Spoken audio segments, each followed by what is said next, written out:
Hi, welcome to PSR studies.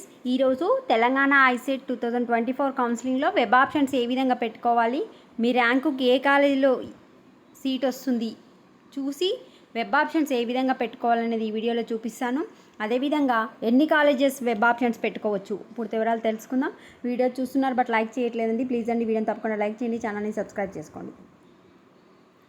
Telangana counselling official website link మీకు తెలుసు, otherwise నేను comment సెక్షన్లో పింక్ చేస్తాను. దానిపైన క్లిక్ చేస్తే ఇక్కడ మీకు లెఫ్ట్ సైడ్లో TS ICET 2023 first phase last rank statement అని ఉంది కదా, 4th వన్, దానిపైన క్లిక్ చేసి డౌన్లోడ్ చేసుకోండి. డౌన్లోడ్ చేసుకోవాలంటే పీడిఎఫ్ రీడర్ ఉంటుంది. సో డౌన్లోడ్ చేసుకుంటే ఈ విధంగా ఓపెన్ అయిపోతుంది. ఫస్ట్ మీరు చేయాల్సినది ఏంటంటే మీ కేటగిరీ ఏంటి, అంటే మీ క్యాస్ట్ ఏంటి, ఓసీ బాయ్సా, ఓసీ గర్ల్సా, బీసీఏ, ఇట్లా మీ కేటగిరీ చూసుకొని ఇట్లా కిందికి స్క్రోల్ చేసుకుంటూ వెళ్తే ఇప్పుడు మీకు 37,000 ర్యాంక్ ఉందనుకోండి. 37,000 ర్యాంకుకున్న కాలేజీలు అన్నీ ఒకసారి రాసుకోండి పేపర్ మీద. Abdul Kalam institute of technology.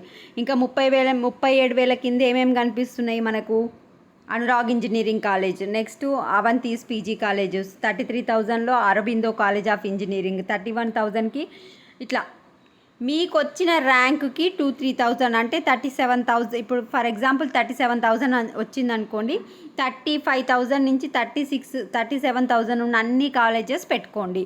ఈ విధంగా మీ కేటగిరీ చూసి మీ ర్యాంకుకు దాదాపులో ఉన్న అన్ని కాలేజెస్ ఒకసారి పేపర్ మీద రాసుకొని ఆ తర్వాత ఏం చేస్తారంటే ఆ కాలేజెస్ మీకు దగ్గరలో అవుతున్నాయా, మళ్ళీ ఆ కాలేజీలో ఫీజు మనం కట్టగలుగుతామా, ఇవన్నీ విషయాలు డిసైడ్ చేసుకున్న తర్వాత మీరు వచ్చేసి ఒక 10 to 15 కాలేజెస్ అనేది వెబ్ ఆప్షన్స్ పెట్టుకోండి.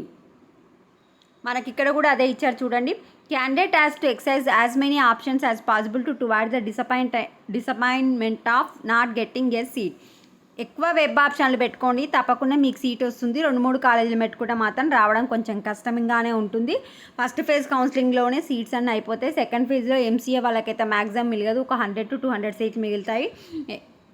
ఎంబీఏ వాళ్ళకు కూడా 1,500 to 2,000. లాస్ట్ ఇయర్ అయితే 2,000 సీట్స్ ఎంబీఏలో మిగిలినాయి, ఎంసీఏలో 90 సీట్స్ మిగిలాయి. అందుకే మీరు ఫస్ట్ ఫేజ్లోనే సీట్ రావాలంటే మీకు ఫస్ట్ నేను చెప్పిన ప్రకారం మీ రిజర్వేషన్లో మీ ర్యాంకు దగ్గరలో ఉన్న అన్ని కాలేజీలు లిస్ట్ అవుట్ చేసుకున్న తర్వాత మీకు దగ్గరలో ఉన్న కాలేజెస్ మ్యాక్సిమం ఎంట్రీస్ ఇవ్వడానికి ట్రై చేయండి. మీకు తప్పకుండా ఫస్ట్ ఫేజ్లో సీట్ అయితే రావడం జరుగుతుంది. వీడియోని లైక్ చేయండి. Thanks for watching.